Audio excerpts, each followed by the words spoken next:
Okay, thanks go out not only to the Greeks, Achilles, and the rest. That God would send His judgment upon our country. They gnash their teeth against any mention of such, saying, it is not God's wrath, it is the devil's. It is not God's wrath, it is Mother Nature. It is not God's wrath, it is global warming, greenhouse gases, the destruction of the environment, and such like.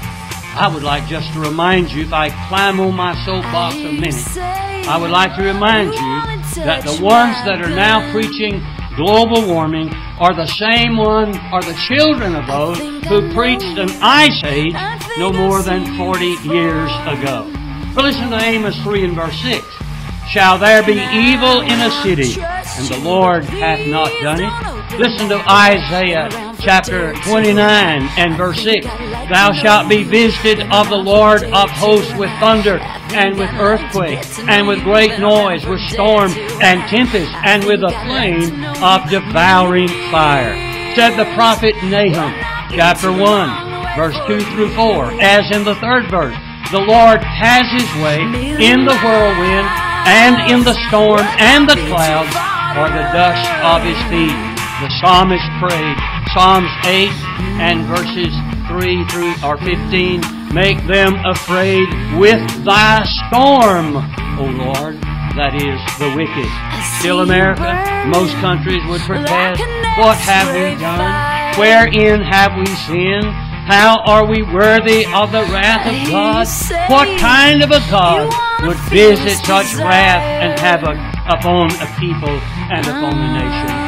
As for America, let's number her sins and do so quickly, as the prophet numbered the sins in his time, even Malachi. Yeah, it hurts me. That cuts me with a Shiva, like the Indian god. Protecting homosexuality. Last week, the Oregon Supreme Court... I don't have my big air goggles today, but I'll just have to try and persevere the Constitution and our protected free speech. This nation is home to millions of degenerate perverts who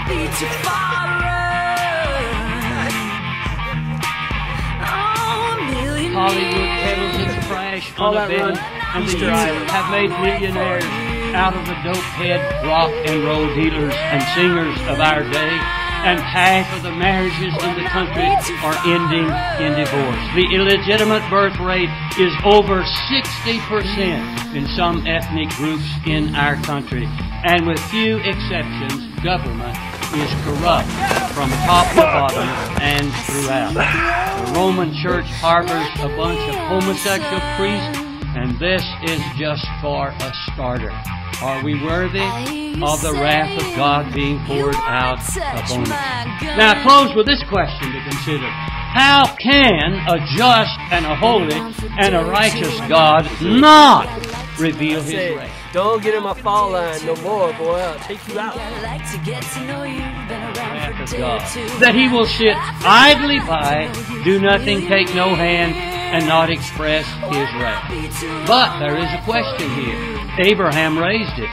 Will you destroy the righteous with the wicked, O Lord?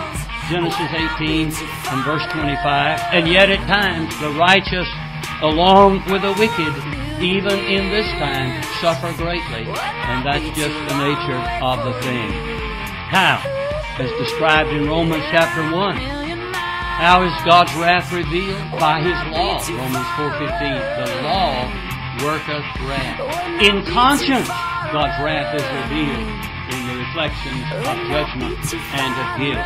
And in actual instances of judgment, the wrath of God is revealed big hopes from for large air. And the unrighteousness. We're boofing it, baby. Righteous. Now, following this up tonight in Romans 1:30 with this simple text, haters of God. That's our subject for the evening.